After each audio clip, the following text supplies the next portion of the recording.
जय हिंद दोस्तों, आप सभी का यूट्यूब चैनल पे हार्दिक स्वागत है। और आज हम लेके आए हैं राजस्थान जीके के लिए जो most IMP previous year question है, वही क्वेश्चन लेके आए हूँ जो कि आपके चतुर्थ श्रेणी एग्जाम में आने वाले छप सकते हैं। तो चलिए शुरुआत करते हैं हम क्लास की तरफ। तो हमारा क्वेश्चन रहने वाला है, राजस्थान स्थापत्य कला का जनक किसको कहा जाता है। तो राजस्थान का स्थापत्य कला का जनक आपको कहा जाता है महाराणा कुंभा। बी ऑप्शन सही रहेगा दोस्तों, हमारा बी ऑप्शन सही रहेगा। यही मेवाड़ के शासक थे, याद रखना दोस्तों। नेक्स्ट क्वेश्चन रहने वाला है, विजय स्तंभ का वास्तुकार कौन था। तो विजय स्तंभ का वास्तुकार आपका ऑप्शन दिए गए राव बिसल, भिकाजी राव, राव जैसा और इनमें से कोई नहीं। तो बी सी ऑप्शन सही रहेगा, राव जैसा आपके विजय स्तंभ का वास्तुकार था। सी ऑप्शन हमारा राइट रहेगा दोस्तों। क्वेश्चन नंबर नेक्स्ट रहने वाला हमारा, तराइन का युद्ध किसके मध्य हुआ था। तो तराइन का युद्ध आपको बताना है किसके मध्य हुआ था, राठौड़ एवं तुर्क, चौहान और मुगल, चौहान और राठौड़, या डी ऑप्शन चौहान और तुर्क। तो डी ऑप्शन हमारा सही रहेगा दोस्तों। किनके बीच मध्य युद्ध हुआ था, आपके पृथ्वीराज चौहान तृतीय और मोहम्मद गौरी के बीच में युद्ध है। मोहम्मद गौरी एक तुर्क शासक था, याद रखना। मेवाड़ की गद्दी पर राणा सांगा के राज्य अभिषेक के समय दिल्ली पर शासन था, तो किसका शासन था। A option Sikandar Lodhi, B option Ibrahim Lodhi, या बाबर, या डी ऑप्शन हुमायूं। तो ए ऑप्शन हमारा सिकंदर लोधी रहेगा। मेवाड़ की गद्दी पर जब महाराणा सांगा का राज्य अभिषेक हुआ था, तब सिकंदर लोधी वहां पर शासक था, याद रखना। ए ऑप्शन हमारा सही रहेगा दोस्तों। चलिए नेक्स्ट क्वेश्चन रहने वाला है, चौहान वंश का प्रथम शासक कौन था। तो चौहान वंश का प्रथम शासक था आपके वासुदेव। डी ऑप्शन सही रहेगा दोस्तों। डी ऑप्शन सही रहेगा दोस्तों, चौहान वंश के शासक आपके वासुदेव हो जाएंगे। चलिए नेक्स्ट क्वेश्चन रहने वाला है, राजस्थान के भागीरथ उपनाम से किसे राजस्थानी शासक को जाना जाता है। तो राजस्थान के भागीरथ के नाम से जाने वाले आपके बीकानेर के शासक हो जाएंगे आपके गंगा सिंह। सी ऑप्शन सही रहने वाला है दोस्तों। क्वेश्चन नंबर 15 आपका रहने वाला है, राजमहल टोंक स्थान पर युद्ध हुआ था। राजमहल का युद्ध आपके हुआ था 1747 में। डी ऑप्शन सही रहेगा दोस्तों। क्वेश्चन नंबर 16 रहने वाला है, चित्तौड़गढ़ पर कब विजय प्राप्त की। अलाउद्दीन ने कब विजय प्राप्त की थी। तो आपको बताना है चित्तौड़गढ़ पर कब प्राप्त की थी। आपको बताना 1303 में की थी। और ये चित्तौड़गढ़ का युद्ध हुआ था, आपको याद रखना, रावल रतन सिंह और अलाउद्दीन खिलजी के मध्य युद्ध हुआ था, याद रखना। 1303 में हुआ था जौहर यहाँ पे, और रानी पद्मिनी के नेतृत्व में हुआ था, याद रखना। चलिए नेक्स्ट क्वेश्चन रहने वाला है, अलवर के संस्थापक कौन थे। तो अलवर के संस्थापक बताना आपके राजा मान सिंह, अजय राज, राव प्रताप सिंह, या राव जोधा। तो सी ऑप्शन सही रहेगा, अलवर के शासक थे आपके संस्थापक राव प्रताप सिंह। सी ऑप्शन सही रहेगा दोस्तों। क्वेश्चन नंबर 19 है, महाराणा प्रताप का राज्यरोहण हुआ था। तो राज्यरोहण कहाँ हुआ था महाराणा प्रताप का, चित्तौड़गढ़ में, गोगुंदा में, उदयपुर में, या राजसमंद में। तो आपका गोगुंदा सही हो जाएगा, बी ऑप्शन सही है। और राणा प्रताप जी की मूर्ति हुई थी आपके 1597 में, याद रखना दोस्तों। ये पूछा जाता है एग्जाम में। राणा प्रताप के घोड़े का नाम हो जाएगा जेतक, याद रखना दोस्तों। और इन्होंने महत्वपूर्ण युद्ध लड़ा था हल्दी घाटी का युद्ध, जो कि 18 जून 1576 को हुआ था। मान सिंह प्रथम के बीच में हुआ था, महाराणा प्रताप के बीच में हुआ था।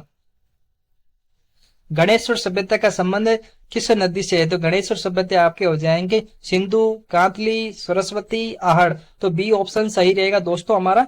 कांतली नदी के किनारे स्थित गणेश्वर सभ्यता, ये ताम्र युगीन सभ्यता है, याद रखना। एक घर में एक स्थान से 6 चूल्हे किस पुरातात्विक स्थल से प्राप्त हुए। तो आपको बताना है, एक जैसे 6 चूल्हे आपके पुरातात्विक स्थल से प्राप्त हुए, बागौर से, गिल्लुंड से, या आहड़ से, या कालीबंगा से।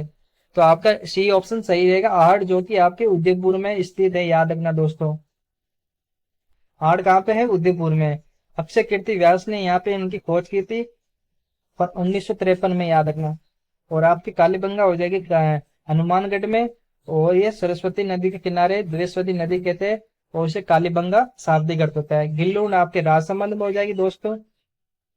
और बागोर का एक सवाल पूछा जाता है, पशुपालन के साक्ष्य किस सभ्यता से प्राप्त हुए। तो आपको बताना ए ऑप्शन बागोर कर देना आप। चलिए नेक्स्ट क्वेश्चन, अशोककालीन गोल गुम्बद बौद्ध मंदिर एवं स्तूप कहाँ से प्राप्त हुए थे? तो ये होगा आपके डी ऑप्शन, बीजक की पहाड़ी, और हमारे ये जयपुर अलवर से प्राप्त हुए थे, याद रखना, डी ऑप्शन सही रहेगा। क्वेश्चन नंबर 23, कालीबंगा राजस्थान के किस जिले में स्थित है? तो कालीबंगा राजस्थान के आपके हो जाएंगे हनुमानगढ़ में स्थित है, याद रखना दोस्तों। सॉरी दोस्तों, यहाँ पे मैंने मिस्टेक कर दी ऊपर वाले सवाल में। अशोककालीन गोल गुम्बद मंदिर आपके स्तूप हो जाएंगे विजय की पहाड़ी जयपुर, याद रखना दोस्तों, डी ऑप्शन सही रहेगा। पूर्व हड़प्पा कालीन ताम्र युगीन सभ्यता के अवशेष कहाँ से प्राप्त हुए? तो पूर्व हड़प्पा कालीन ताम्र युगीन पूछा गया यहाँ पे दोस्तों, तो आपके बी ऑप्शन सही रहेगा, गणेश्वर सभ्यता।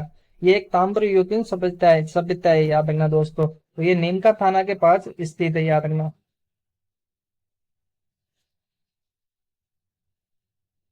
क्वेश्चन नंबर 25 रहने वाला दोस्तों, लो आइस के लोहा बनाने की प्राचीन भट्टिया कहाँ से मिली? तो लोहा बनाने के लिए आपकी प्राचीन भट्टिया सुनारी हो जाएगी, सी ऑप्शन। और सुनारी कहाँ पे दोस्तों? झुंझुनू में, याद रखना दोस्तों। ये ताम्र युगीन सभ्यता, याद रखना दोस्तों। निम्न में से किस स्थलों पर पूरा पाषाण कालीन अवशेष प्राप्त हुए? तो निम्न में से आपको बताना है, ये सभी दिए गए तो पूरा पाषाण कालीन अवशेष प्राप्त हुए, आपका डी ऑप्शन हो जाएगा, जायल नागौर में, याद रखना दोस्तों। ये पूरा पाषाण कालीन अवशेष प्राप्त हुए, यहाँ पे डी ऑप्शन सही रहेगा दोस्तों। 27 नंबर क्वेश्चन रहने वाला है, बागोर सभ्यता का उत्खनन कार्य किसके निर्देशन में हुआ? तो बागोर सभ्यता का उत्खनन कार्य आपके डी ऑप्शन सही रहेगा, वी डॉक्टर वी एन मिश्र के द्वारा ये बागोर सभ्यता का उत्खनन कार्य हुआ था, डी ऑप्शन सही रहने वाला है। और मैंने पहले ही बताया कि पशु पालन के साक्ष्य कहाँ से मिले थे? बागोर सभ्यता आपकी हो जाएगी भीलवाड़ा, याद रखना दोस्तों। कालीबंगा के खुदाई में प्राचीन नगर कितने स्तर पे पाए गए? तो सी ऑप्शन सही रहेगा, तीन स्तर पे यहाँ पे कालीबंगा की खुदाई हुई थी, याद रखना। बेराट में किस सभ्यता के अवशेष प्राप्त हुए? तो बेराट में किस सभ्यता के अवशेष प्राप्त हुए थे? मौर्यकालीन सभ्यता के, याद रखना, डी ऑप्शन सही रहेगा दोस्तों। निम्न में से कौन पुरातात्विक कालीबंगा की खोज करता है? तो ए ऑप्शन हो जाएगा, अमलानंद घोष, याद रखना दोस्तों।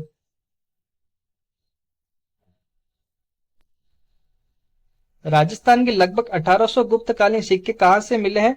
तो ये बताना है, राजस्थान की, ये हो जाएगा हमारे डी ऑप्शन, बयाना भरतपुर से मिले, याद रखना दोस्तों। बांकीदास ख्यात किस रियासत के शासकों का वर्णन है? तो बांकीदास की ख्यात आपके हो जाएंगे, बी ऑप्शन है, जोधपुर के जो शासक हैं वहां के सभी के वर्णन है इसमें, याद रखना, बी ऑप्शन सही रहेगा हमारे। चलिए नेक्स्ट क्वेश्चन, राजस्थान में सर्वप्रथम विभिन्न राजवंशों का इतिहास लिखना किसने प्रारंभ किया था? तो राजस्थान में सर्वप्रथम राजवंशों का इतिहास लिखने का प्रारंभ आपके मोहनत नैनसिंह ने किया था, सी ऑप्शन सही रहेगा हमारा। चलिए नेक्स्ट क्वेश्चन, अचल दासरी वचनिका नामक ऐतिहासिक रचना में से कहाँ के शासकों का वर्णन है? तो अचल दासरी वचनिका बताना आप कहाँ के शासकों का वर्णन है, सिवाना, जालोर, गागरोन या जोधपुर? तो आपका राइट आंसर रहेगा इनमें, तो आपका राइट आंसर रहेगा सी ऑप्शन, गागरोन के शासक थे अचल दास खिंची का युद्ध हुआ था आपके, और मांडवी के सुल्तान थे, उनके बीच में मध्य युद्ध हुआ था, ये गागरोन के शासक थे, याद रखना। जूनागढ़ प्रशस्ति किसके द्वारा स्थापित की गई थी? तो जूनागढ़ प्रशस्ति आपके ए ऑप्शन सही रहेगा, राय सिंह के द्वारा की गई। राय सिंह आपके बीकानेर के शासक थे, याद रखना। एकलिंग के मंदिर में दक्षिण द्वार की प्रशस्ति किसके समय के उत्खनन की गई है? तो एकलिंग के मंदिर आपके हो जाएंगे, C option, Maharana Ranmal, C option सही रहेगा हमारा। बापा रावल को विप्रन से किस परिस्थिति में बताया गया है? तो बापा रावल को विप्रन से किस परिस्थिति में बताया गया? ए ऑप्शन आएगा हमारा, कुंभलगढ़ परिस्थिति में बताया गया है, कुंभलगढ़ परिस्थिति। और बापा रावल ने आपके ये मेवाड़ को गोइल वंश की स्थापना की थी। रणकपुर प्रशस्ति का सूत्रधार कौन है? तो रणकपुर प्रशस्ति का सूत्रधार हो जाएगा आपके डी ऑप्शन, देपाक। चलिए नेक्स्ट क्वेश्चन, किस प्रशस्ति में बप्पा और काल भोज को अलग अलग व्यक्ति की संज्ञा दी गई है तो आपको बताना अलग अलग व्यक्ति बताया कालभोज को और बप्पा रावल को। तो सी ऑप्शन हो जाएगा रणकपुर प्रसिद्धि, आपके सी ऑप्शन सही रहेगा दोस्तों। चित्तौड़गढ़ दुर्ग के जैन कीर्ति स्तंभ में उत्कीर्ण 3 अभिलेखों का स्थापना करता कौन है? तो चित्तौड़गढ़ दुर्ग में जैन कीर्ति स्तंभ में जिनमें 3 अभिलेख स्थापना की गई है, वो बताना किसने की थी? जिज्ञासा ने की थी, याद रखना सी ऑप्शन हमारा राइट रहेगा दोस्तों।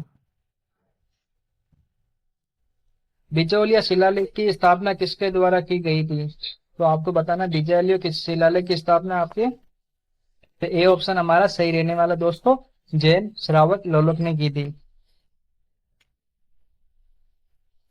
क्वेश्चन नंबर 42, किस लेख में परमाणु की उत्पत्ति ऋषि वशिष्ठ के आबू यक्ष से बताई गई है? तो किस लेख के परमाणु की उत्पत्ति ऋषि वशिष्ठ है आबू यक्ष से हुई? तो आपको बताना है केराडुआ लेख, सी ऑप्शन राइट रहेगा दोस्तों। चलिए नेक्स्ट क्वेश्चन रहने वाला हमारा 43 नंबर क्वेश्चन। अगर क्लास अच्छी लगी तो वीडियो को लाइक कीजिए, सब्सक्राइब कीजिए।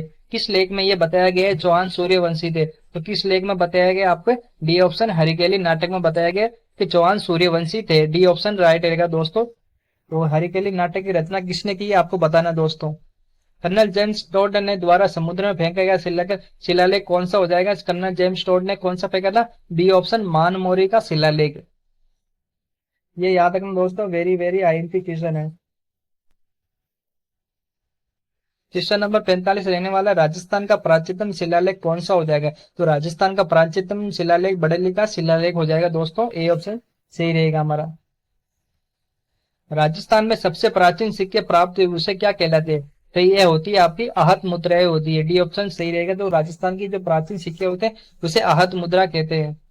राज प्रशस्ति के लेखक का नाम क्या है? तो राज प्रशस्ति आपके हो जाएगी B option Ranchhod Bhatt, B option सही रहेगा। मुंडियार की ख्याति में किसका वर्णन है? तो मुंडियार की ख्याति आपके मारवाड़ के संबंधित है, याद रखना बी ऑप्शन हो जाएगा। मारवाड़ के राठौड़ शासकों का है वर्णन इसमें मुंडियार की ख्याति में, बी ऑप्शन सही रहेगा दोस्तों। महाराणा कुंभा की विजय और विरुद्ध की जानकारी कहां से मिलती है आपके?